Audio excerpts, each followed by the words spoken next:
Selamat pagi anak-anak, berjumpa kembali dengan Ibu Mona di sini dalam pembelajaran tematik tema 2 Persatuan dalam Perbedaan, subtema 1 Rukun dalam Perbedaan, pelajaran 1. Sebelum kita memulai kegiatan pembelajaran, marilah kita berdoa terlebih dahulu. Berdoa dimulai. Berdoa selesai.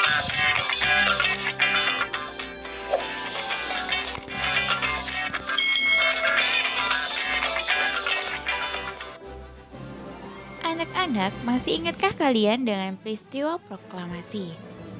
Proklamasi merupakan tonggak awal berdirinya negara Indonesia. Anak-anak, setiap tanggal 17 Agustus, kita memperingati hari kemerdekaan. Nah, setiap tanggal tersebut jugalah teks proklamasi selalu dibacakan. Anak-anak, kita di Indonesia ini terdiri dari berbagai suku bangsa. Namun, kita hidup bersatu dengan rukun. Nah, kemerdekaan juga diperoleh karena bangsa Indonesia bersatu untuk kemerdekaan bangsa Indonesia. Nah, hidup bersatu tersebut tanpa memandang suku, agama, ras maupun golongan.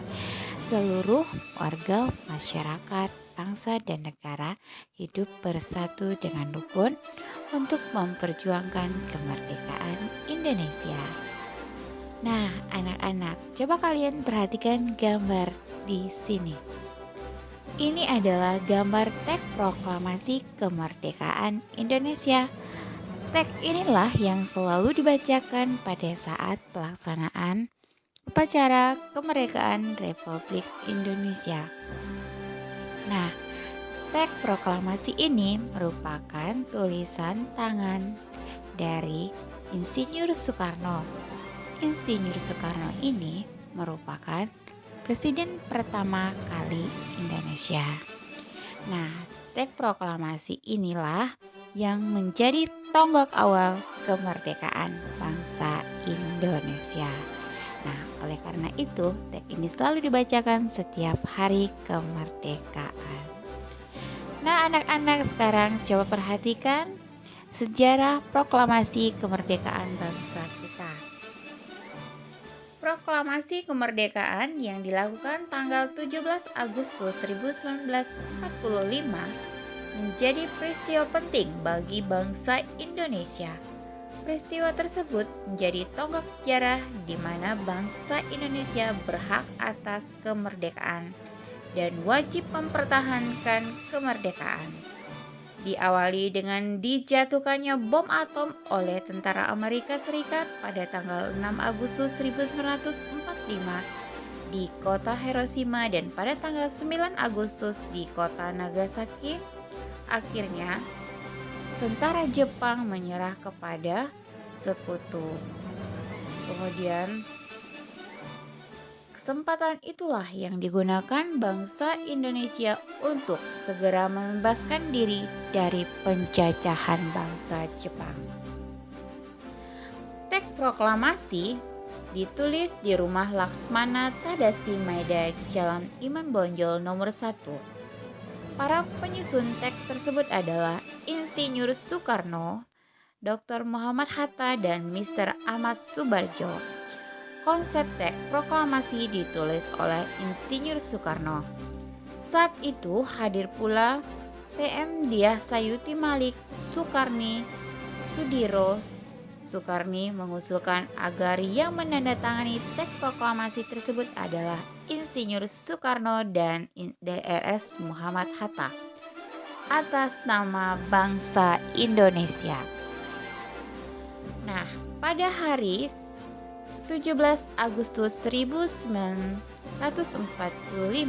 di kediaman Soekarno, Jalan Pegangsaan Timur nomor 56, telah hadir antara lain Suwirjo Wilopo, Gapar Pringgodikdo, Tamrani, dan Trimurti. Acara proklamasi dimulai pada pukul 10 dengan pembacaan teks proklamasi oleh Soekarno disambung pidato singkat tanpa teks. Kemudian berita tersebut disebarkan ke seluruh pelosok tanah air melalui radio. Kemudian proklamasi tersebut juga disiarkan ke seluruh negara dengan menggunakan radio. Akhirnya, informasi mengenai kemerdekaan bangsa kita didengar oleh seluruh negara.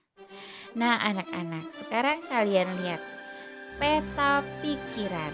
Nah, peta ini adalah cara untuk menyajikan konsep, ide, tugas, atau informasi lainnya dalam bentuk diagram. Nah, tujuannya adalah agar suatu informasi yang dapat dipelajari diingat secara tepat dan efisien.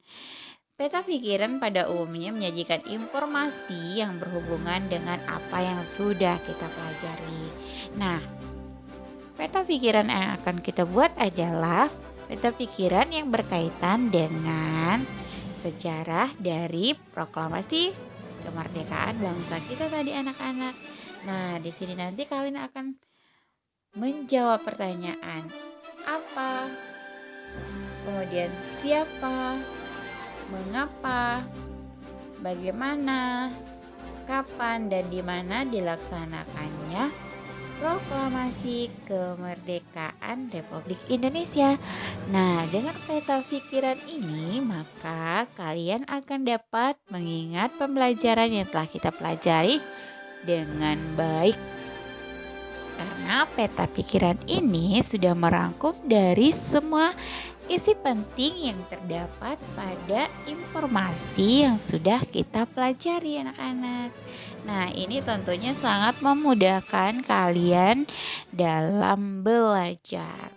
Nah, cara ini merupakan cara yang sangat efektif untuk membuat kalian menjadi anak yang cepat mengerti dan memahami materi yang sudah dipelajari. Oke, anak-anak, setelah ini nanti kalian akan membuat peta pikiran ini ya, anak-anak. Apa kalian sudah siap? Oke. Nah, ini adalah hasil dari peta pikiran yang sudah kita buat, oke? Nah, peristiwa proklamasi ini merupakan peristiwa yang sangat penting bagi bangsa Indonesia. Makna peristiwa proklamasi pertama sebagai puncak perjuangan Indonesia, yang kedua pengakuan dunia luar, dan yang ketiga menaikkan martabat bangsa, yang keempat sebagai negara baru, yang kelima merupakan tonggak awal berdirinya bangsa Indonesia. Oke, anak-anak, nah Indonesia terdiri dari berbagai macam suku bangsa tadi, kemudian bersatu padu bahu-membahu memperjuangkan kemerdekaan bangsa Indonesia.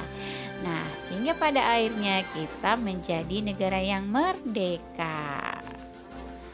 Oke, anak-anak, sekarang kita akan melanjutkan materi berikutnya, yaitu adaptasi tumbuhan terhadap tempat hidupnya. Nah, di sini kita akan mempelajari tumbuhan teratai. Nah, tumbuhan teratai itu adalah salah satu tumbuhan yang hidup di air. Coba kalian perhatikan ya. Nah, ini adalah bunga teratai. Tanaman ini tumbuh di air agar dapat menyesuaikan dirinya dengan lingkungan air. Dia memiliki daun yang lebar dan tipis. Fungsinya agar cepat menguap dan dia tidak busuk walaupun hidup di air. Selain itu, tumbuhan teratai juga memiliki batang yang berongga, anak-anak. Nah, batang berongga pada teratai ini fungsinya adalah untuk menyerap oksigen dan mengantarkan oksigen ke seluruh bagian dari tumbuhan teratai tersebut, anak-anak. Nah, oleh karena itu teratai tetap bisa tumbuh di dalam air. Oke, anak-anak, demikianlah pembelajaran kita hari ini. Oke, semoga kalian dapat memahami yang Ibu sampaikan. Terima kasih.